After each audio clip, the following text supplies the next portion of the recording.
بسم اللہ والحمد للہ والصلاۃ والسلام علیک یا رسول اللہ صلی اللہ تعالی علیہ وسلم۔ آج سے ہم گفتگو شروع کریں گے رمضان المبارک کے تعلق سے۔ تو چونکہ رمضان شریف قریب آ گیا ہے، ممکن ہے کہ 12 مارچ یوم منگل سے رمضان شریف شروع ہو جائے، تو اس کے تعلق سے گفتگو کرنے سے پیشتر پہلے یہ سمجھیں کہ رمضان المبارک کے حوالے سے قرآن پاک میں کیا حکم فرمایا گیا ہے۔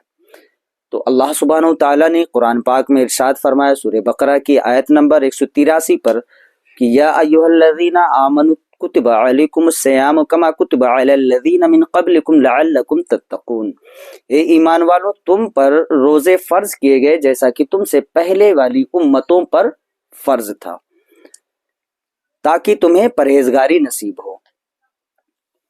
کس لیے فرض کیا گیا؟ تاکہ تمہیں پرہیزگاری نصیب ہو۔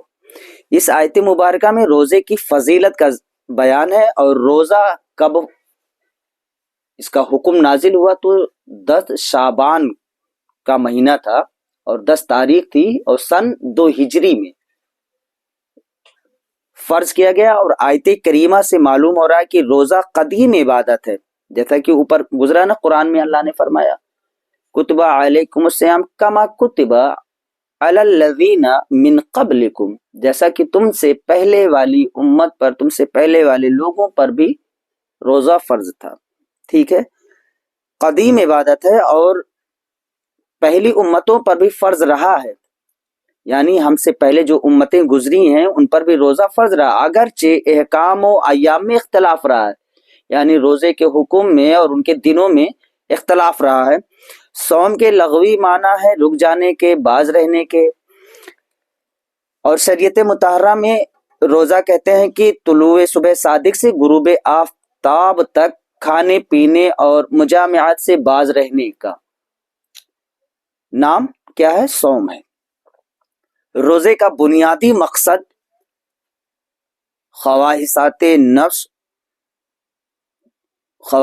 نفس پر قابو اور فقراء و مساکین کی موافقت و محبت دل میں پیدا ہونا، اور عجز و انکساری اور ارشادات خدا و مصطفیٰ جل وعلا صلی اللہ تعالی علیہ وسلم پر دل و جان سے عمل پیرا ہو کر رضا و خوشنودی حق حاصل کرنا۔ اسی کا نام تقوی پرہیزگاری بھی ہے۔ اسی کو قرآن نے روزے کا مقصد بھی قرار دیا، لعلکم تتقون، تاکہ تمہیں پرہیزگاری نصیب ہو۔ اولاً صرف یعنی شروع میں صرف روزہ یعنی یوم عاشورہ کا فرض تھا، پہلے صرف عاشورہ کا روزہ فرض تھا، اور پھر اسے منسوخ کر دیا گیا۔ عاشورہ والے کا روزہ فرض کیا گیا تھا، اسے منسوخ کر کے ہر چاند کی 13، 14 اور 15 تاریخ کے روزے فرض فرمائے گئے۔ کتنے؟ ہر مہینے 3 روزہ فرض کیا گیا۔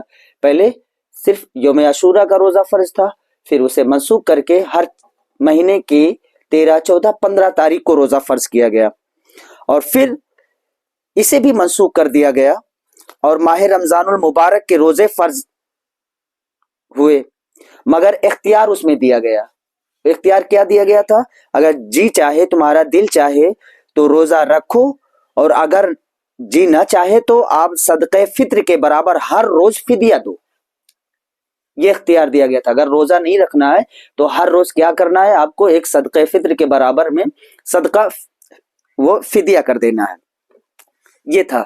پھر اس کو بھی منسوخ کر دیا گیا، اس اختیار کو منسوخ کیا گیا، مگر پابندی یہ رہی کہ سونے سے پہلے کھا پی لو، سونے کے بعد اٹھ کر کچھ نہیں کھا پی سکتے، یعنی فدیہ والا حکم منسوخ کیا گیا، اور پھر یہ اختیار دیا گیا کہ سونے سے پہلے جو کچھ بھی کھانا پینا کھا پی لو۔ اب اگر آدھی رات کو نیند کھل گئی نا تو کھا پی نہیں سکتے تھے، پھر یہ بھی پابندی اٹھا دی گئی، یہ بھی پابندی اٹھی، اور کیا ہوا کہ صبح صادق تک کھانا پینا جائز کر دیا گیا، لیکن ہم بستری حرام رہی۔ پھر آگے چل کر کے اور آخر میں اسے بھی صبح صادق تک حلال فرما دیا گیا، یعنی اب موجودہ طور پر یعنی جو ہم لوگوں پر روزہ فرض ہے وہ صبح صادق کے طلوع ہونے سے غروب آفتاب تک پورا صوم ہے، روزے سے ہے، پھر پوری رات ہمیں رخصتی ملی ہے کھانے کے لیے پینے کے لیے اور مجامعات کے لیے، ٹھیک ہے نا، یہ معاملات ہمارے لیے حلال کیے گئے ہیں۔ یہ تو رہی آیت کریمہ اور اس کے متعلق حدیث شریف میں اس کا ذکر صراحت کے ساتھ ملتا ہے کہ حضرت ابو ہریرہ رضی اللہ تعالی عنہ سے مروی حدیث سے فرماتے ہیں کہ رسول اللہ صلی اللہ تعالی وسلم نے فرمایا، اللہ عز و جل فرماتا ہے کل عمل ابن آدم لہ الا صوما فانہ لی وانا اجزی بہ وصیام جنت۔ ابن آدم کا ہر عمل اس کے لیے، اس کے اپنے لیے ہے۔ ابن آدم کا یعنی انسان کا ہر عمل اس کا اپنے لیے ہے، سوائے روزہ کے کہ یہ خاص میرے لیے ہے اور میں ہی اس کی جزا دوں، میں ہی اس کی جزا دیتا ہوں۔ روزہ دوزخ سے ڈھال ہے، جس دن تم میں سے کوئی روزے سے ہو تو وہ بیہودہ گوئی نہ کرے، یعنی بیہودہ بکواس، گالی گلوچ اور دیگر تمام خرافات نہ کرے، اور نہ چیخے چلائے۔ چیخنا چلانا، گالی گلوچ، چیخنا چلانا، یہ سب منع ہے۔ اگر کوئی اسے گالی دے دے یا لڑائی جھگڑا کرے تو یہ کہہ دے کہ بھائی میں روزہ دار ہوں، بھائی میں روزہ دار ہوں، میں روزے سے ہوں۔ والذی نفس محمد بیدہ، حضور فرماتے قسم اس ذات کی جس کے قبض قدرت میں محمد صلی اللہ علیہ وسلم کی جان ہے، روزے دار کے منہ کی بو اللہ کے یہاں مشک کی خوشبو سے زیادہ پاکیزہ ہے۔ اور روزے دار کے لیے دو خوشیاں ہیں جو اس کو فرحت بخشتی یعنی خوشی دیتی ہیں۔ نمبر ایک، جب روزہ افطار کرتا ہے، روزہ دار جب روزہ افطار کرتا ہے تو اسے افطار کی فرحت و مسرت ہوتی ہے۔ نمبر دو، جب اپنے پروردگار سے ملاقات کرے گا تو اپنے روزے کی وجہ سے خوش ہوگا، اپنے روزہ کی وجہ سے خوش ہوگا۔ یہاں پہ جو اللہ نے فرمایا انا اجزی بہ، یعنی میں ہی اس کی جزا دوں گا، اس کا مطلب ہے کہ اگر اسے انا اجزی بہ پڑھا جائے تو پھر یہ ترجمہ ہوگا میں خود ہی اس کی جزا ہوں۔ میں یعنی اللہ ہی روزے دار کے روزے کی جزا کیا ہے؟ اللہ ہی اس کی جزا ہے، یعنی اللہ تعالیٰ اسے اپنا دیدار عطا فرمائے گا۔ یعنی باقی عبادات کی جزا جنت اور روزہ کی جزا خود رب تبارک و تعالی، سبحان اللہ۔ یہاں پر ایک حدیث اور بھی گزری کہ حضرت امام بخاری نے اسے روایت فرمایا، اور مسلم شریف کی بھی حدیث ہے اسی سلسلے میں، کہ پہلے امام بخاری کی حدیث سماعت کر لیں کہ روزہ دار صرف میرے ہی لیے کھانا پینا اور نفسانی خواہشات چھوڑ دیتا ہے، لہٰذا روزہ خاص میرے ہی لیے ہے اور میں ہی خود ہی اس کی جزا دیتا ہوں، یا میں خود اس کی جزا ہوں۔